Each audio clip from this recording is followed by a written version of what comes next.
یہ خدمت کرنے کے دعوے تو تمہاری طرف سے نہیں نشر ہو رہے، اتنے میں ہی تمہاری برداشت جواب دے جاتی ہے۔ موئن نے اسے کچھ لاجواب سا کر دیا تھا۔ کندھے جھٹک کر سیمی نے گہری سانس خارج کی۔ میرا مطلب ہے کہ کچھ زیادہ ہی سیریس لے رہے ہو۔ خیر، کچھ کھانا ہو تو میں باہر ہی ہوں۔ وہ اب یہاں سے جانے کے بہانے تلاش کر رہی تھی۔ میں نے کچھ کہنا تھا۔ جی، وہ آہستگی سے بولی، جیسے جانتی ہو کہ موئن نے کچھ کہنا ہے۔ میں جانتا ہوں کہ تمہارا دل دکھا ہے۔ اماں کی باتیں تمہارے لیے مناسب نہیں تھی۔ شکر ہے کسی کو تو احساس ہوا۔ وہ دوسری سمت دیکھنے لگی۔ پہلے کب نہیں تھا تمہارا احساس؟ موئن چڑ گیا۔ تم بخوبی واقف ہو ان کی عادت سے، پھر بھی دل میں بات رکھ لیتی ہو۔ اس طرح سے رشتوں میں دراریں پڑتی ہیں۔ تم اچھی طرح سمجھتی ہو اپنے اور ان کے مابین رشتے کو۔ رشتے میں دراریں تب پڑتی ہیں جب میں آگے سے انہیں جواب دینے لگ جاتی کہ جو میرا قصور ہے ہی نہیں، وہ مجھ پر کیوں تھوپا جا رہا ہے۔ اپنے بارے میں منحوس کا لفظ آزاد میں وصول کر لینے والوں کو کیسا لگتا ہے، اس کا اندازہ تمہیں نہیں ہو سکتا۔ اور میں نے کیا کہا ہے تمہارے سامنے؟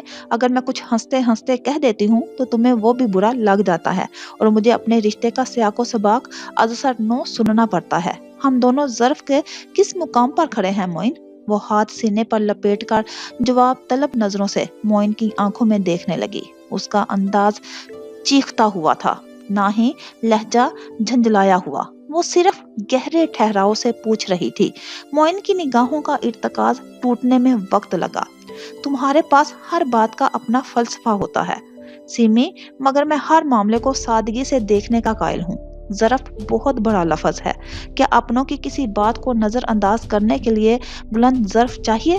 اولاد کا فرض ہوتا ہے والدین کی ہر بات مانے، ورنہ چپ رہنے کا۔ تم انہیں ماں سمجھ لیا کرو۔ میں چاہتا ہوں تمہیں اذیت نہ ملے۔ موئن، سیمی بے ساختہ بولی، تم دو ٹوک اندازے لگانے کے قائل ہو۔ میں تمہیں یہ یقین نہیں دلا سکتی کہ میں ان کی عزت کرتی ہوں یا نہیں، مگر میں ایک بات کرنا چاہتی ہوں۔ آپ اس موضوع کو ایک طرف پر رکھ دو۔ تم نے آگے کی زندگی کی بات کی ہے۔ کیا کبھی تم نے سوچا کہ میری چھوٹی سی چھوٹی بات تمہیں ناپسند آتی ہے؟ اگرچہ وہ صحیح بھی ہو، لیکن تم سننا گوارا نہیں کرتے۔ وہ اس لیے کہ دو لوگوں کی زندگی میں توازن تب رہتا ہے جب آپ دوسروں کو سننے والے بنیں، اسے سمجھ لیں۔ اگر اس کا دفاع نہیں بھی کر سکتے تو بعد میں اسے برا بھلا سنانے کی بجائے برداشت کر لیں کہ کسی طرح اس کے غبار کو بھی باہر کا رستہ ملے۔ بے شک یہ ساری باتیں قبل از وقت ہیں، مگر وہ بولتے بولتے لمحے بھر کو رکی۔ موئن سوالیہ نگاہوں سے اسے جانچ رہا تھا، کچھ سوچ رہا تھا۔ تم کیا کہنا چاہتی ہو؟ اس کی آنکھوں کی پتلیاں سکڑی۔ کیا تم مجھے یہ سوچنے پر مجبور نہیں کر رہے کہ ہم دونوں کی آنے والی زندگی کیسی ہوگی؟ کسی کی جھڑکیں اور تمہارے ماتھے پر اضافہ کرتے بل، ایک گھٹن زدہ ماحول۔ میرے پاس کاش تمہارے جیسی آنکھیں ہوتی کہ میں زندگی کو سادگی سے دیکھتی، لیکن مجھے اپنی آنکھ سے زندگی بہت پیچیدہ نظر آتی ہے، بہت گنج لک نہ جانے کیوں۔ ماحول بوجھل سا ہو رہا ہے۔ موئن کے لیے بولنے کو کچھ باقی نہیں رہا تھا۔ اس کا مقصد ہمیشہ بات ختم کرنے کا ہوتا تھا، مگر شاید اس کے پاس بات کرنے کا ڈھنگ نہیں تھا۔ بحث سمیٹنے کا سلیقہ سیمی ہمیشہ جیت لیتی تھی، یا پھر وہ انسانی جذبات نہیں سمجھنا چاہتا تھا۔ وہ صرف بٹن دبا کر سب ڈیلیٹ کر کے مطمئن ہونا چاہتا تھا، سلیٹ پر ہاتھ پھیر کر ہر نقش مٹا دینے کی جستجو۔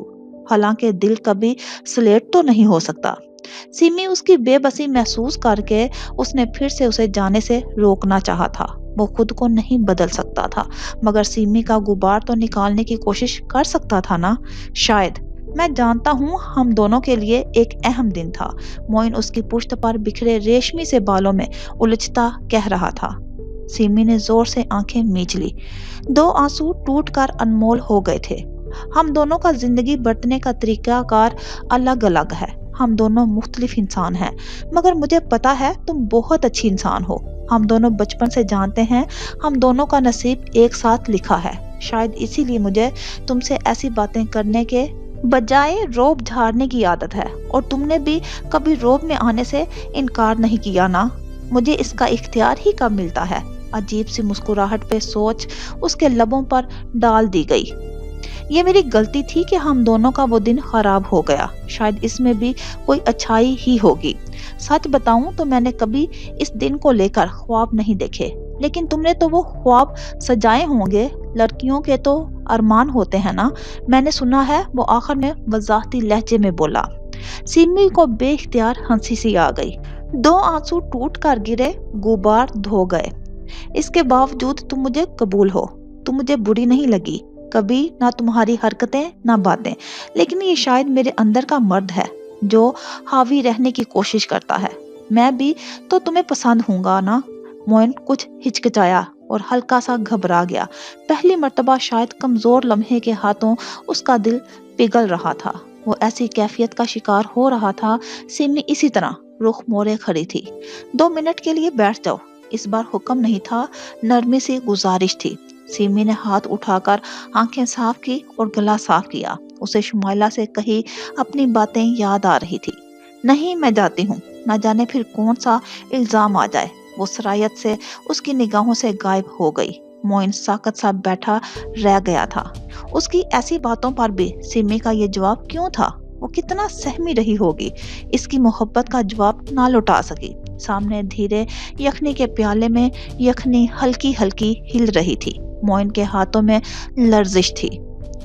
رات کے تمام سناٹے حاکم کی ذات نے سمیٹ لیے تھے، وہی گھر تھا اور وہی ویرانی کا عالم، لیکن آج کچھ ایسا ہو گیا تھا جس نے شاخ سے یقین کا ہر پتھا نوچ کر اسے عریاں کر دیا تھا۔ خالی ٹہنی باقی رہ گئی تھی، اس پر بھی باقی کچھ نہیں رہا تھا۔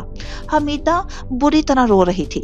آدھی رات کا سماں تھا، صدام نے ان کے دونوں ہاتھ تھام رکھے تھے اور بار بار چوم رہا تھا، لیکن حاکم چپ تھا، بالکل خاموش، تاثر سے عاری چہرہ۔ تاجور کو دیکھ دیکھ کر حیرانی ہو رہی تھی۔ حاکم کچھ نہیں بول رہا تھا، کچھ نہیں دیکھ رہا تھا۔ وہ خود فراموشی کا ایسا عالم تھا جس نے حاکم سے اپنا آپ بھلا دیا تھا۔ تاجور اپنی جگہ سے اٹھی تو اسے حرکت میں آتا دیکھ کر حاکم نے نگاہیں اٹھائی، صرف ایک نظر تاجور پر ڈالی، خالی خالی اور بے معنی سی، پھر جھکا لی۔ تاجور الجھتی ہوئی باہر نکل آئی تھی۔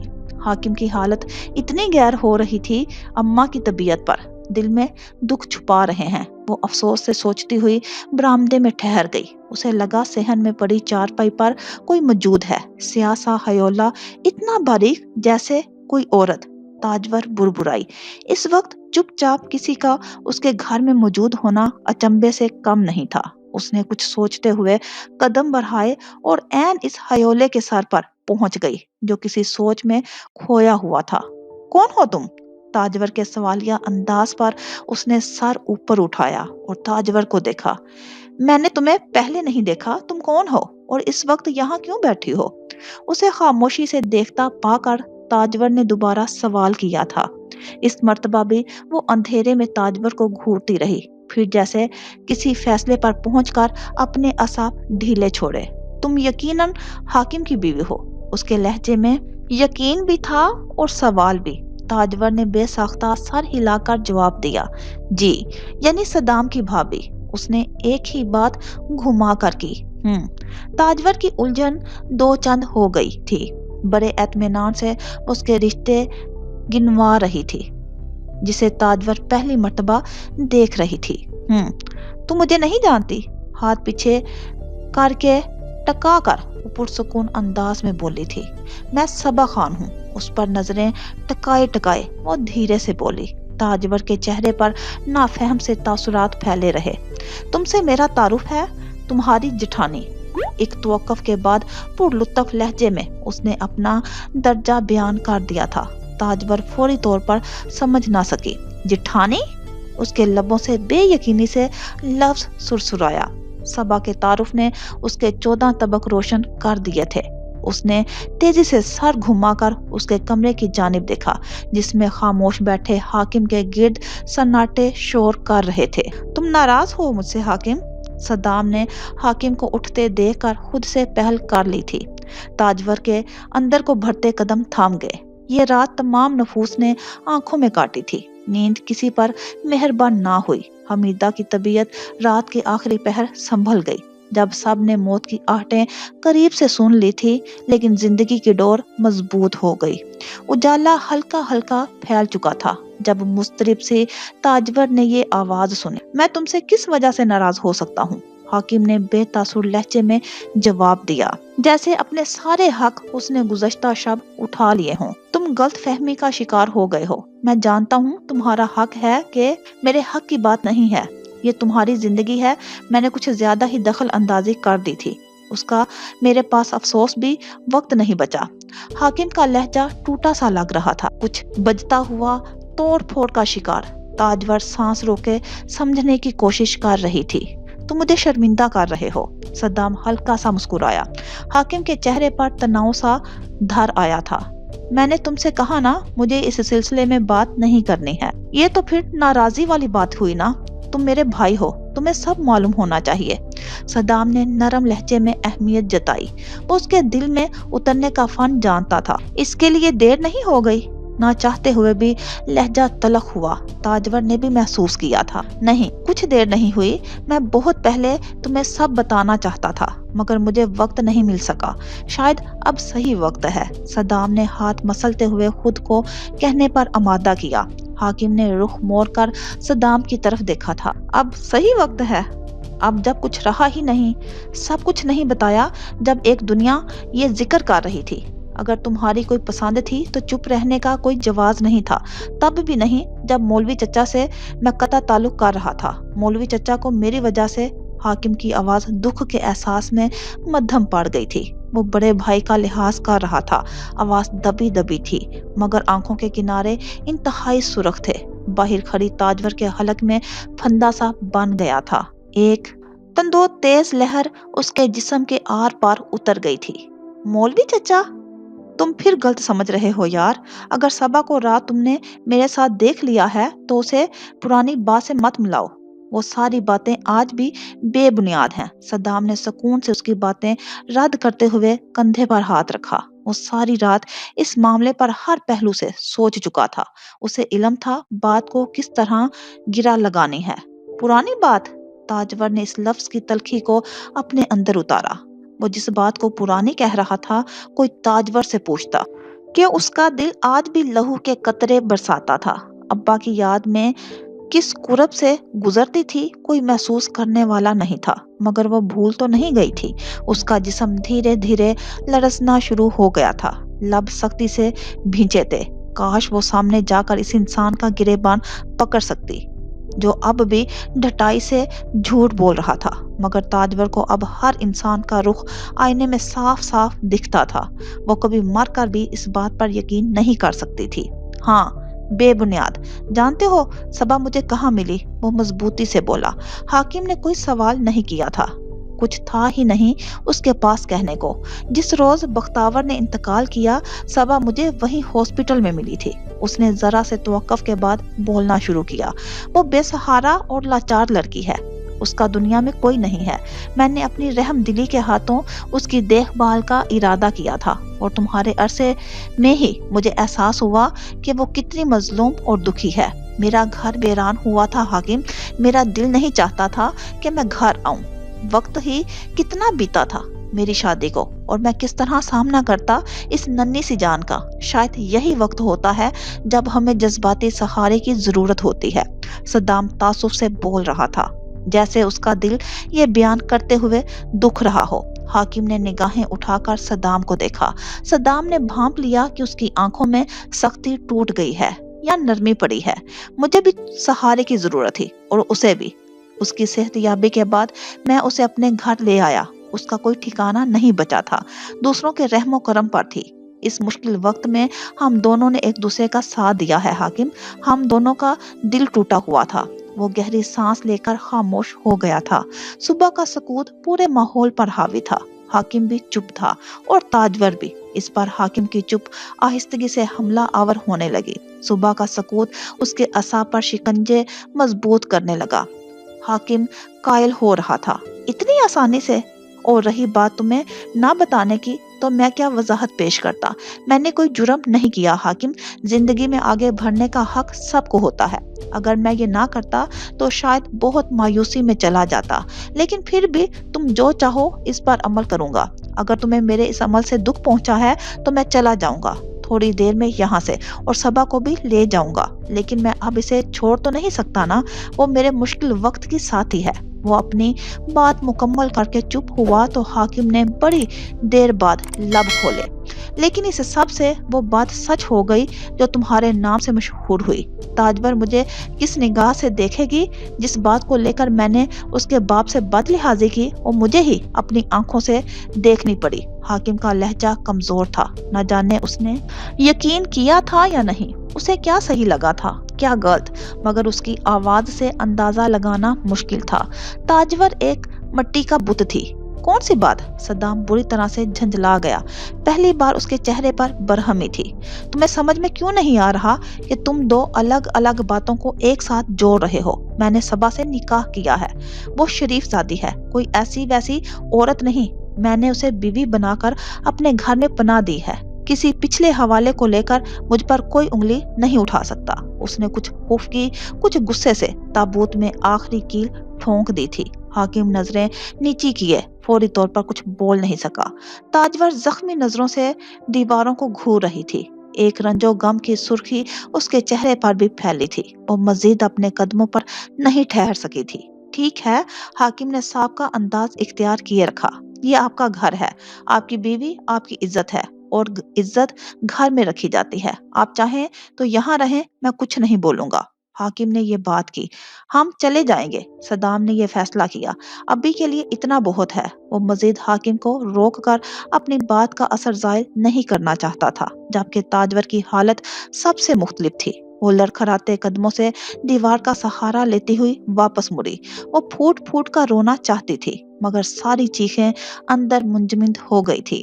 آخر میں وہی ہوا تھا ہمیشہ کی طرح جس کی وجہ سے شہر برباد ہوا۔ اسے کیا فرق پڑا؟ اس کا دل اجڑ گیا اور زندگی اجیرن ہو گئی، اور دوسری طرف حاکم نے اتنی آسانی سے بات ختم کر دی۔ اس کے اندر آگ دہک گئی، آنکھوں کا پانی آج دل پر تیل کا کام کر رہا تھا۔ حاکم چند لمحوں باہر نکلا تو تاجور کو دیوار کا سہارا لیے دیکھ کر ٹھٹک گیا۔ وہ بھی اسی کی طرف دیکھ رہی تھی۔ اندھیرا اتنا تو نہیں تھا کہ اس کی کیفیت عیاں نہ ہو سکے، اور جذبات تو بنا دیکھے بھی محسوس ہو جاتے ہیں۔ حاکم نے بے اختیار اسے نظریں چرائی تھی۔ کیوں؟ تاجور اسی پل تیزی سے مڑی اور اپنے کمرے کی جانب بڑھی۔ حاکم بھی کمزور قدموں پر چل کر اس کے پیچھے چل آیا تھا۔ اس کا اس وقت کسی سے بات کرنے کا دل نہیں چاہ رہا تھا، پھر اسے وہاں نہیں آنا چاہیے تھا جہاں تاجور گئی تھی۔ بہت مبارک ہو آپ کو۔ حاکم کو بیٹھتا دیکھ کر تاجور نہایت فراخ دلی سے مبارکباد پیش کی۔ اس کے لہجے میں اتنا شور تھا کہ حاکم کو سر اٹھانا پڑا۔ آپ کا بھائی دنیا کا عظیم کام کر کے آیا ہے، آپ کو تو پوری دنیا کے سامنے یہ فخر کرنا چاہیے۔ حیرت ہے آپ چپ چاپ آ کر بیٹھ گئے ہیں۔ وہ حیرانی اور بے یقینی کے ملے جلے تاثرات دیتی مخلصانہ مشورے دے رہی تھی، مگر اس کے چہرے پر تحریر اذیت اتنا چیخ رہی تھی کہ حاکم خالی خالی سا اسے دیکھے گیا۔ سنو تاجور۔ نہیں حاکم۔ 2 قدم پیچھے ہو کر اس نے انگلی کھڑی کی تھی۔ آج نہیں، آج آپ مجھے کچھ نہیں سنائیں گے، آج آپ کچھ بھی سنانے کے قابل نہیں ہیں۔ میں نے دیکھ لیا آپ کو، پتا ہے، میں سمجھتی تھی کہ آپ وہ انسان ہیں جو اپنے یقین سے 1 انچ ہٹنا بھی نہیں جانتے، اس لیے آپ کے لیے یہ بہت مشکل ہے کہ آپ اپنے بھائی کے بارے میں اتنی گھٹیا بات تسلیم کریں۔ لیکن میں غلط تھی حاکم، آپ کے اندر تو ایسا کچھ ہے ہی نہیں، آپ کے اندر صرف ضد ہے، صرف ضد، اور خود ساختہ انا کے پتھریلے بت جو آپ کو جھکنے نہیں دیتے۔ آپ کے نزدیک صرف اپنی اہمیت ہے، بس۔ وہ ایسے بولنا چاہتی تھی جیسے چیخ رہی ہو، مگر اس کی آواز کہیں اندر گھٹ کر رہ گئی تھی۔ آنسو گالوں پر لڑکھ رہے تھے، مگر یہ غم کے آنسو نہیں تھے۔ اسے پرواہ نہیں ہو رہی تھی کہ اس کی آواز کہاں تک جا رہی ہے اور کہاں اثر انداز ہو رہی ہے۔ تاجور، آج معاملہ مختلف ہے۔ حاکم کی آواز کی طرح اس کا دفاع بھی کمزور تھا۔ تاجور گیلی لکڑی کی طرح چیخی، صرف اس لیے کہ آپ کے بھائی نے کہا معاملہ مختلف ہے اور آپ ایمان لے آئے۔ طنز بہت نوکیلا تھا۔ حاکم کو یہ تمسخر گھاؤ دے گیا۔ وہ اس کی زندگی ہے اور وہ ہماری زندگی تھی۔ وہ ایک ایک لفظ پر زور دے کر بولی۔ زندگی میں پہلی بار حاکم اس کی آواز بلند ہوتے دیکھ رہا تھا۔ وہ اپنے حواسوں میں نہیں تھی۔ آپ سب نے مل کر اسے خراب کر دیا۔ آپ کو کیا حق پہنچتا تھا کہ ہم سب کی زندگیوں کا فیصلہ کرتے؟ آپ کو کس نے کہا تھا کہ مجھ پر تشدد کر کے پابندیاں بٹھاتے، میرے باپ کو ذلیل و رسوا کرتے اور میری بہن؟ صرف اس انسان کے لیے جس نے آج آپ کا غرور خاک میں ملا دیا ہے۔ آج میرے ابا کی بات ٹھوس حقیقت بن کر آپ کے سامنے آ گئی ہے اور آپ نے اتنی آسانی سے اسے قبول کر لیا۔ یہ حقیقت آپ نے تب تسلیم کیوں نہیں کی تھی؟ صدام نے اس سے نکاح کیا ہوا ہے، حاکم نے یوں سے بتایا جیسے کوئی نئی بات ہو۔ تاجور نے لمحے کا توقف دیا۔ اچھا، وہ ہنس پڑی۔ آنکھوں سے پانی ٹوٹ کر گرا۔ دل سے جو گرا وہ پانی نہیں تھا۔ تاجور کی ہنسی اس کی بات پر تالی بجانے جیسی تھی۔ میں کیوں یقین کروں اس جھوٹے انسان پر جو اپنے گناہوں پر دیدہ دلیری کا مظاہرہ کرتا ہے؟ تاجور، حاکم نے اسے ٹوکنا چاہا، جس نے اپنی بیوی کو کبھی خوش نہیں رکھا کیونکہ اسے حلال راس نہیں ہے۔ ابا سچ کہتے تھے، جس بندے کو حرام کی لت لگ جائے وہ نہ کسی کا خوف کھاتا ہے نہ اپنی بیوی کے مرنے کا غم۔ یہ تھی وہ ویرانی جو اسے اپنے گھر نہیں لوٹنے دیتی تھی۔ اس کی کائنات نہیں اجری تھی۔ بھری جوانی میں کوئی اپنی زندگی سے چلی گئی اور اسے 3 دن کا افسوس بھی نہیں منایا گیا۔ ایسے الفاظ استعمال مت کرو۔ حاکم نے سختی سے آنکھیں میچی تھی۔ کچھ نگلا تھا۔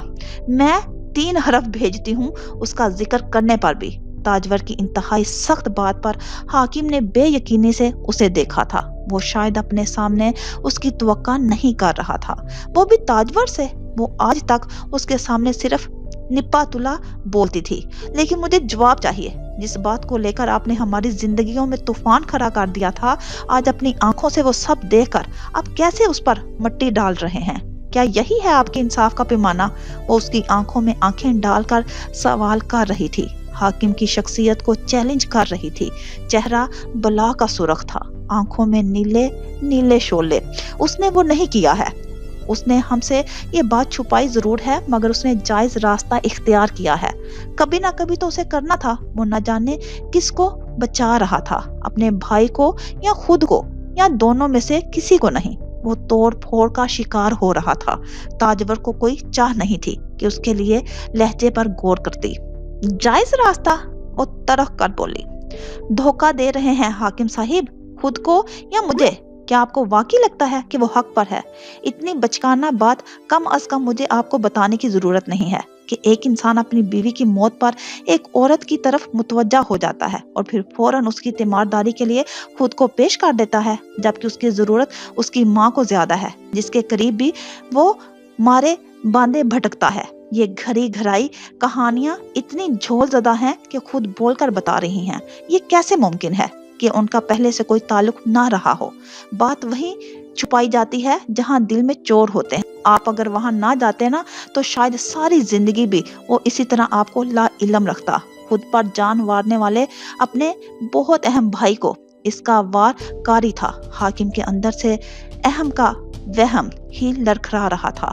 تاجور کی بات گویا دونوں ہاتھوں کا دھکا تھی جو اسے گرا کر ریزہ ریزہ کر گئی۔ حاکم ان کرچیوں کی تکلیف سے کرا اٹھا۔ میں یقین سے نہیں کہوں گی کہ یہ وہی لڑکی ہے جس کا ابا کو بتایا گیا تھا، مگر اسے یہ بات ظاہر ہو گئی ہے کہ اس کا وجود بہرحال تھا۔ اسی طرح اس سے بھی ضرور پہلے سے اس کا تعلق رہا ہے، جسے کچھ سوچے سمجھے بغیر وہ اپنے پاس لے آیا، جسے راستے کا کانٹا صاف ہو گیا۔ بختاور کوئی اتنی جلدی کسی کے ساتھ رہنے کا فیصلہ نہیں کرتا، وہ بھی تب جب ایک تنہا لڑکی ہو اور دوسری طرف ایک اکیلا مرد۔ ہاں، مگر اس کے لیے اچھے کردار کا ہونا ضروری ہے۔ تاجور نے بہت حقارت سے سر جھٹکا تھا۔ حاکم کو بے چینی لاحق ہوئی۔ بات ختم کرو اب خدا کے لیے۔ یہ بات اتنی جلدی آپ ختم نہیں کر سکتے۔ جس بات کو ہمارے گلے کا توق بنا دیا گیا تھا، آنسو اس کے ہونٹوں پر ٹھہر گئے تھے، جیسے اس کی زندگی ایک نقطے پر عرصے سے ٹھہری ہوئی تھی۔ حاکم جھنجھلا گیا۔